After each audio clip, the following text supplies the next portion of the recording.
Bugün təzə doğulan quzulara qulluq haqqında danışacağım. Gəlin videomuza başlayaq.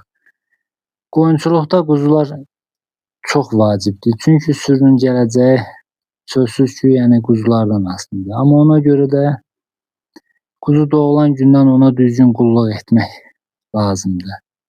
Quzu doğulan zaman ilk növbədə onun vəziyyətinə baxmaq lazımdır.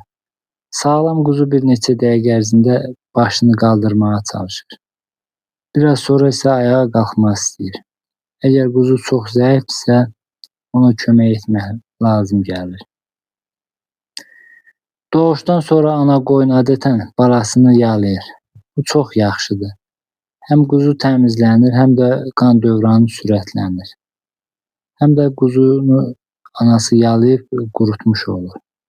Ana ilə bala arasında bağlılıq yaranır. Əgər ana quzunu yalamırsa, təmiz bir bezlə quzunu qurutmaq lazımdır. Qış aylarında doğulan quzulara daha çox diqqət lazımdır. Soyuq hava quzular üçün təhlükəli, ola bilər də. Ona görə də doğuş yer küləkdən qorunan olmalıdır. Döşəmə çox nəm olmamalıdır. Nəm yerdə qalan quzu tez xəstələnə bilər. Quzu doğulandan sonra ən vacib məsələ süd içməsidir. İlk süd çox qiymətlidir. Buna ağız südü deyirlər. Bu süd quzunu müxtəlif xəstəliklərdən qorumağa kömək edir. Ona görə də quzunun ilk saatlarda süd əmdiyinə əmin olmaq lazımdır. Bəzən quzu döşü tapa bilmir. Belə hallarda quzuya kömək etmək lazımdır. Quzunu ehtiyatla ananın yanına aparmaq və döşə yaxınlaşdırmaq olar. Bir neçə dəqiqə kömək etdikdən sonra quzu özü əmizdirməyə başlayır. Bəzi qoyunların südü az olur. Belə hallarda quzuya xüsusi diqqət lazımdır. Az qalan quzu zəifləyir.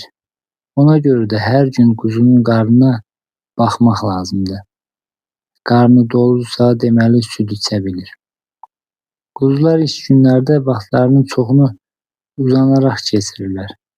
Amma sağlam quzu tez-tez ayağa qalxır və süd axtarır. Əgər quzu hərəkətsizdirsə və ya daim uzanırsa, buna fikir vermək lazımdır. Bir çox xəstəliklərin qarşısını təmizliklə almaq mümkündür. Tövlə təmiz saxlanılmalıdır. Çirkli və yaş yerlər mikrobların çoxalmasına səbəb olur. Hər gün atlıq tövlə yoxlanılmalıdır. Ana qoyunun yemlənməsi də vacibdir. Ana yaxşı yem yersə, südü də yaxşı olur. Südü yaxşı olan qoyunun quzusu daha sürətli böyüyür. Ona görə də doğuşdan sonra qoyuna keyfiyyətli yem vermək lazımdır. Bəzi quzular tək doğulur, bəziləri isə əkiz ola bilər. Əkiz quzulara biraz daha çox diqqət lazımdır. Çünki onlar südü bölüşürlər. Hər iki quzunun süd içdiyinə nəzarət etmək lazımdır. Quzular böyüdükcə daha maraqlı olurlar. Onlar ətrafı öyrənməyə başlayırlar, bir-biri ilə oynayırlar. Bu, onların sağlam olduğunun əlamətlərindəndir. İlk həftələrdə quzuları tez-tez müşahidə etmək lazımdır. Gözləri parlaq olmalıdır, burnundan axıntı gəlməməlidir. Nəfəs alması normal olmalıdır. Hər hansı problem görsəniz və vaxtında tədbir görmək lazımdır. Qoyunçuluqda ən böyük sevinç quzuların sağlam böyüməsidir. Həm də gəlir qazancda yerli Azərbaycanda qoyunçuluqdan quzudan götürülür.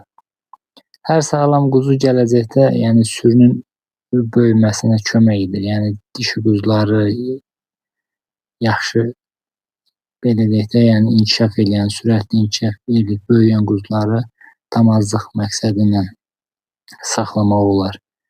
Buna görə də quzulara ayrılan vaxt heç vaxt boşa getmir. Mən özüm də yəni quzu doğulan zaman tez-tez yanlarında oluram, vəziyyətlərinə baxıram, süd içib içmədiklərini yoxlayıram. Çünki ilk günlər çox vacibdir. Hal-hazırda yəni belə deyək ki, bir həftə təxmini olar qoyunlardan mən saxladığım qoyunlardan 3-ü yəni doğur.